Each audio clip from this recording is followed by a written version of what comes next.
अपने पराए।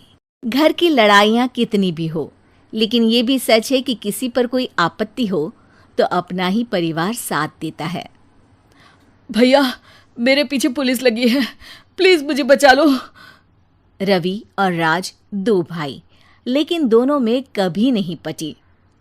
अरे क्या हुआ छोटे, क्या कर दिया तूने? अरे कुछ नहीं भैया, मेरा दोस्त है ना राजू, वो मुझे लेकर बैंक गया था। मुझे नहीं पता भैया कि वो वहाँ बैंक लूटने जा रहा है। मैं उसके साथ बैंक में घुसते ही सीसीटीवी कैमरे में दिख गया हूँ। अब पुलिस मुझे ढूंढ रही है भैया, मुझे बचा लो। राज कुछ सोचता है, फिर कहता है, ओके, तुम यहीं रुको, मेरा एक दोस्त पुलिस में है, मैं बात करता हूँ। तभी वहां रवि की बीवी राज की बीवी के साथ आ जाती है। तुम लोगों के घर जब तक पुलिस का आना जाना है, बच्चों को यहीं छोड़ दो, उन पर असर ठीक नहीं पड़ेगा। तभी वहां पुलिस आ जाती है। चलो चलो, कौन है रवि, थाने चलो। मैंने कुछ नहीं किया, मुझे कुछ नहीं पता। अरे वो तो पुलिस स्टेशन चलकर ही पता चलेगा कि कुछ पता है कि नहीं, चलो। कहानी का फ्लैशबैक। भैया, मुझे मेरे मकान में हक चाहिए ही चाहिए।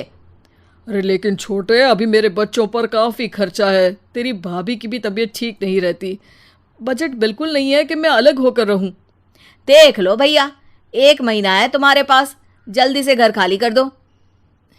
अरे कैसी बात कर रहे हैं भैया, मेरे शरीर में अभी इतनी हिम्मत भी नहीं कि घर को खाली करें।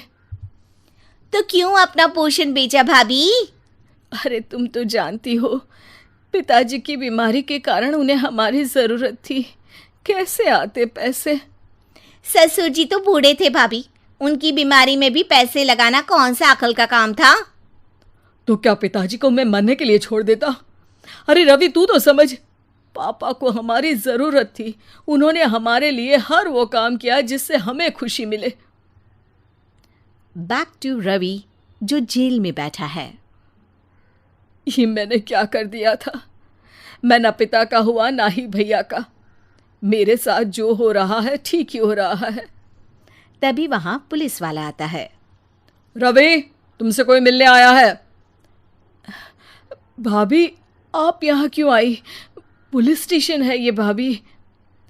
भैया, आपकी जगह मेरा भाई होता तो क्या मैं नहीं आती? अच्छा, ये खाना ले लीजिए, खा लीजिएगा। आपके भैया लगे हैं वकीलों और पुलिस वालों से बात करने में, डरने की कोई बात नहीं। जब आपने गुनाह किया ही नहीं तो सज़ा भी नहीं मिलेगी। रवि भाभी को देखकर रोने लगता है।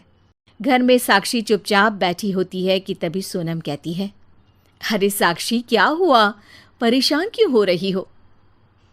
भाभी, अभी अभी पुलिस स्टेशन से खबर आई है, इन्हें बड़े जेल में शिफ्ट किया जा रहा है। मैं क्या करूंगी भाभी? रो मत, हम अच्छे से अच्छा वकील करेंगे। लेकिन उसमें तो बड़े पैसे लगेंगे दीदी, हम इतना पैसा कहाँ से लाएंगे? अरे क्यों, ये मकान है ना, और मेरे कुछ गहने भी है। साक्षी की आंखों में पानी आ जाता है।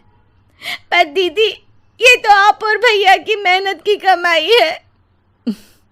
पापा के बाद भी तो हम लोगों का सब खत्म हो गया था। पापा को तो बचा नहीं पाए, लेकिन भैया को ज़रूर बचा लेंगे, और भगवान चाहेंगे ना तो दोनों भाई मिलकर इससे भी बड़ा मकान खड़ा कर लेंगे। साक्षी। थोड़ी देर में राज वहाँ आता है। सोनम सही कह रही है साक्षी, पैसों की कमी के कारण किसी भी बेगुनाह को सज़ा नहीं मिलती। राज एक अच्छा सा वकील करता है। सोनम और साक्षी बचाए पैसे और अपने गहनों को बेचकर रवि का केस लड़ते हैं और जल्द ही रवि जेल से बाहर आ जाता है। रवि राज को गले लगाकर कहता है, भैया मुझे माफ़ कर दो, मुझे साक्षी ने सब कुछ बताया है। भैया, आपने मुझ पर विश्वास किया, मेरे लिए दिन रात मेहनत की, भाभी ने अपने गहने तक बेच दिए। भैया, आपने तो पापा के लिए भी पैसे नहीं देखे, लेकिन मैं बहुत ही सेल्फिश निकला। भैया, एक आखिरी बार मुझे माफ़ कर दो, मैं शर्मिंदा हूँ। अरे भाई, अपने तो अपने ही होते हैं, पापा ने हमारे लिए क्या नहीं किया ये तुम्हें बताने की ज़रूरत नहीं है मुझे।